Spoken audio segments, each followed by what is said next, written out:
হাদিসের মধ্যে লেখেন খেজুরের গাছ যখন শুনলেন নবীজি ডাক দিয়েছেন খেজুরের গাছকে, খেজুরের গাছের ডাগগাগুলি এভাবে বাইস করলেন। বাইস করার পর খেজুরের গাছের পায়ের শিকনগুলি উপরে উঠে গেলেন। খেজুরের গাছের শিকনগুলি এমনি একটা চাপ দিলেন, ডানাগুলি উপরে উঠে গেলেন।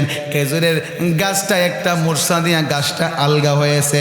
আলগা হইয়া ডানা এবং শিকড় দিয়া এমন একটা দৌড় মারছে রে, একটা দৌড় দিয়ে খেজুরের গাছ আমার নূর নবীর কদমের সামনে হাজির হইয়াছে।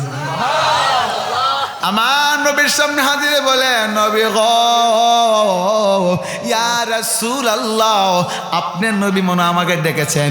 নবী গো হ্যাঁ আমি তোমারে ডেকেছি। হুজুর আমাকে কেন ডেকেছেন? আসসালাতু ওয়াসসালামু আলাইকা ইয়া রাসূলুল্লাহ, আসসালাতু ওয়াসসালামু আলাইকা ইয়া হাবিবাল্লাহ। নবী গো আপনি আমারে কেন ডেকেছেন? নবী গো ইহুদি বলেছে আমার সঙ্গে গাছে কথা বলতে পারবে কিনা আমার পরীক্ষা করেছেন, এই জন্য তোমার আমি ডাক দিয়েছি।